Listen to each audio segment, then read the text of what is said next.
Welcome everyone back to my channel. If you're new here, my name is Monica. I'm a tarot reader and astrologer based in Australia. And today I'm going to talk about the tarot decks that I decided to let go from my collection last year in 2022, and also the reasons why I did that, because they do vary from deck to deck, although there are some common themes in my decision making. But I no longer have those tarot decks in my collection, so in this video I will be doing a bit of a voiceover while I show you the images or the footage that I managed to record while I had those decks. So let's get started. Okay, so first up we have Daughters of the Moon by Fiona Morgan. This is perhaps the most surprising deck for me to let go of, and it was the hardest tarot deck for me to let go of because I absolutely love the artwork and the ethos of the deck. But there we go. As you can see, the cardstock ultimately made that decision for me because I wasn't reaching out for it, nowhere near what I thought I would be when I first purchased it. The cardstock, first of all, the cards are very large and I have small hands. Now, I'm willing to forgive larger size cards provided that the actual material of the card is workable, but in this case they are very heavily laminated, very heavily coated in plastic, and I really do not appreciate that at all. And this is a very common theme where I have a tarot deck that is absolutely brilliant. The artistic execution, the artwork, the way that it blends in with the concepts of tarot and the ethos of the deck. You know, I love everything about it, and yet it is, in my opinion, let down by the cardstock. So it was very difficult because of that to let go of it, and also it was very hard to let go of because it is now and has long been an out-of-print tarot deck, so it's not easy to get a hold of it. If this tarot deck would be remade, republished in a smaller version with a matte type cardstock that is not plastic laminated, I would go for it in a heartbeat. As I said, I really love it, and it was really hard for me to let go of this tarot deck and to part with it. Next up is the Efflorescent Tarot by Katie Rose Pipkin. This again is another out-of-print tarot deck, so it took me a while to really think about whether I want to part with it. And one of the main reasons was that I really wasn't working with it that often, and I had to think about why am I not really reaching for this tarot deck, because I love the artwork.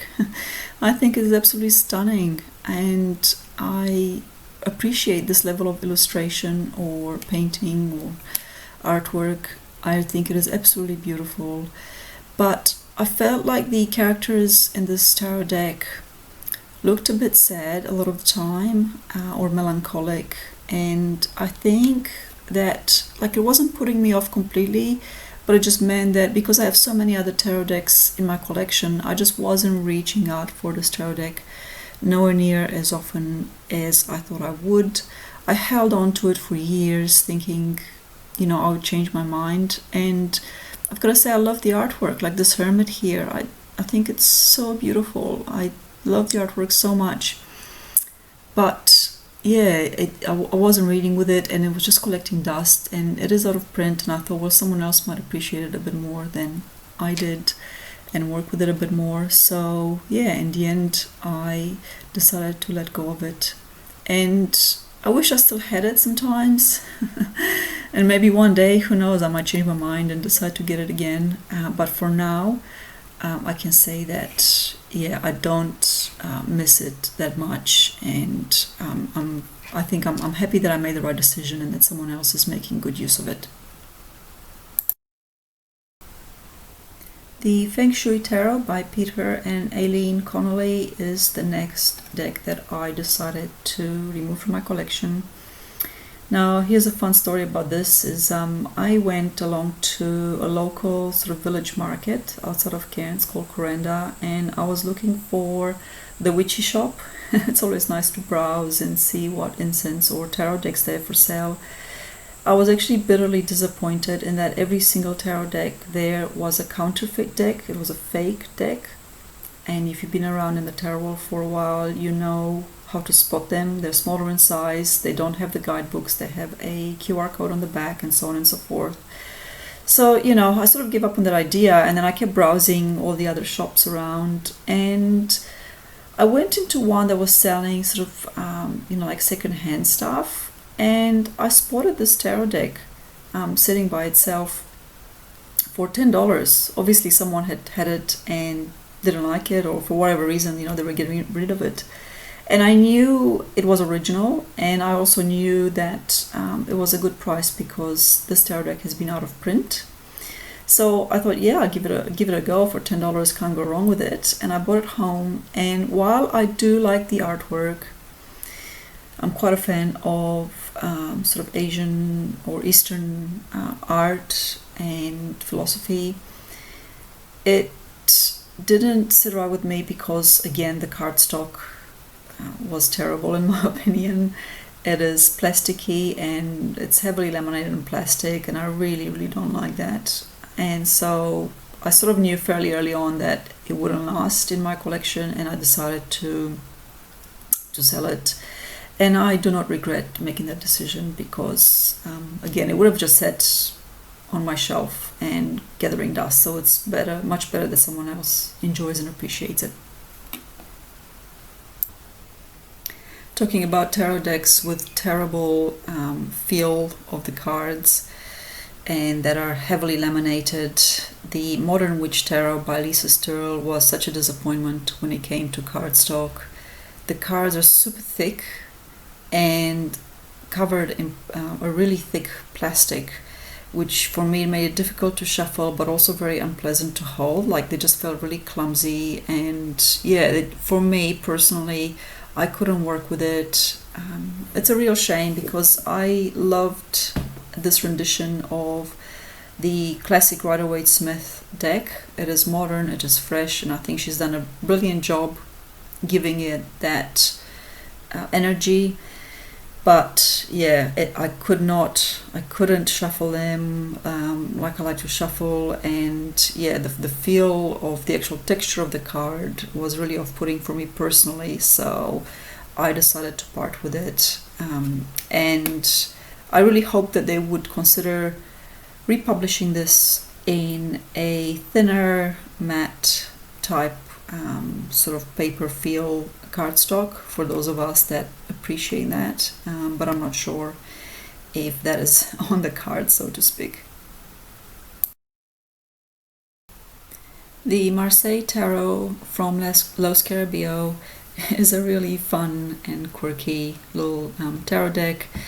It is obviously a Marseille type deck, but as you can see, it just has cats in all of the images. I didn't purchase this. I was sent this for a review many years ago. I think when it first came out, and I did do a review on it. I think you might find that on the eclectic.com site.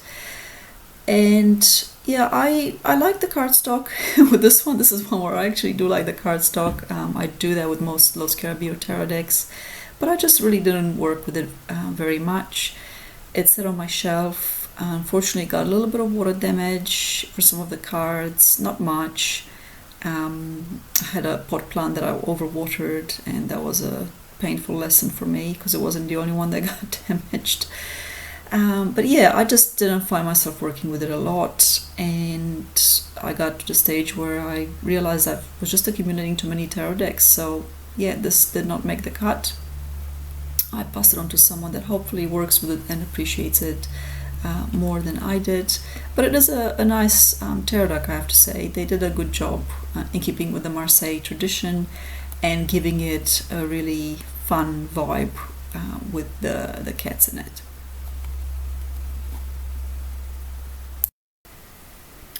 I bought the Wooden Tarot by Andrew Swartz because I fell in love with the majors. As you can see, they are incredible. Not many tarot decks out there that have these kind of images or illustrations. They're beautifully painted, very innovative, very original the artwork here, and so I absolutely loved it, and I did use it for quite some time, mainly for myself. And I think that was always the issue here, is that the minors, unfortunately, I find them very difficult to relate to and to use in client readings and even in readings for myself. Although there are hints as to what that particular minor card is all about, ultimately I didn't reach for this tarot deck very often because the minor arcana, I felt, let it down in some ways, and I found myself reaching for it less and less, and so in the end I decided that it had to go. The Oak, Ash and Thorn is a stunning tarot deck. I feel like I'm using the word stunning a lot here, but it's hard to describe how much I love this tarot deck and the ethos with which it was made. The environmental ethos behind it, and the way that the cards are printed, even down to the inks that they used, you know, the cloth that is naturally dyed. There's so many things about this tarot deck that is beautiful and sing to my heart. And so it was hard to let go of my spare copy, because I know if something happens to my original copy, it will be near impossible to find another copy that is unopened and unused, which is what I had. But then that was the whole point of decluttering, you know. I had to make these difficult decisions, and in the end I thought, you know what, I've got to just trust. I've got to trust that nothing happens to my copy and let this one go. The Wheel of the Year Tarot from Los Caribbean was another tarot deck that I let go of. It is still in print, and I only have a couple of images of it because I sold it and I never got a chance to do a full walkthrough of this deck on my channel. But essentially I think the artwork is cute enough, and I think that it holds value in terms of working with the Wheel of the Year. It does that really well. I have done readings with it, it read really well, but in the end, I don't know, I just found the artwork a bit too cutesy for me, and I found that I wasn't working with it very much at all. So like with all my other decks that I let go of, I think it's just better that someone else uses it and appreciates it, since it was only gathering dust on my shelf. Next up we have the Witch's Tarot, created by Ellen Cannon Reed and illustrated by Martin Cannon. I have had this deck for so long. I think it was one of the very first tarot decks that I purchased, and it's probably the reason why I held on to it for so long, out of that sort of nostalgic value. But I can say I don't like the artwork at all, especially the court cards. Basically the court cards, like if you look at a knight, it's the same image just with different colors and the different suits, and yeah, I just don't appreciate that particular artwork. So because it is out of print, I managed to sell it and no longer have it in my collection. I wasn't going to show you the Black Tarot because I do believe that if there's nothing nice you can say about something, you shouldn't say it at all. Unfortunately, this tarot deck falls under that category for me. I bought this not knowing what it was. I thought it looked cool. I thought it was going to be, you know, one of those really cool dark decks, without, as I said, knowing exactly what I was buying. I just basically bought it based on the cover. This is one of the earlier editions. I believe it has been reprinted. It's by artist Luis Royo. It's essentially a pornographic fantasy where the women are all of a certain body type. And yeah, I've never used it, don't appreciate the artwork, don't like the cardstock, so I don't know why I held on to it for so long, but in the end it was time for it to go. This is the cover box for the Yoshitana Amano Tarot. It's a Japanese production, and it is one where I love the illustrations in the majors and the core cards. I think they are stunning, and I don't mind the fact that the minors are not fully illustrated either.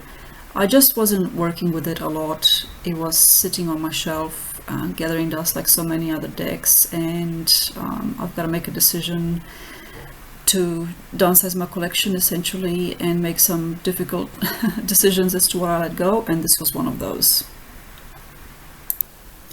Another Japanese themed deck is this one from Bobby's Tarot Decks. He creates quite a range of tarot decks and they are available through Kickstarter or his Etsy shop, and this was one of them. I bought this because I do like Japanese culture, even though I've never been, but I have a pull towards it, and I love the artwork for it as well. This, however, was a spare deck, so when I bought it off Kickstarter, I bought 2 of them, and really that's just ridiculous, buying a second of everything. That was another one of the main themes of downsizing my collection. I realized I kept spares of quite a few tarot decks, and you know, it's starting to get a bit out of hand, so it had to go.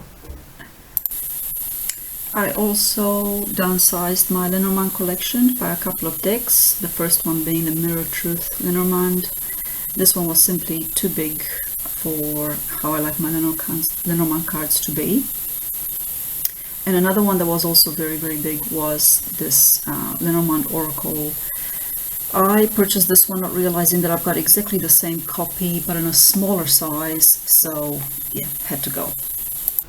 And finally, I also let go of an Oracle deck, which is the Oracle of Shadows and Light, seen here on the far right side.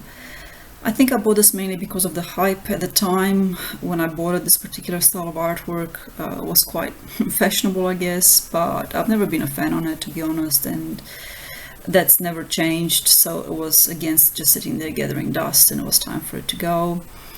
Next to go will be the Jean-Pierre Payen, which is on the left hand side of this image. I haven't yet let go of this, but I will, because it is a spare copy, and that's something that I need to address, is that I had quite a few spare copies, and it's absolutely pointless in doing that for decks that are not like absolute must-loves, must-haves.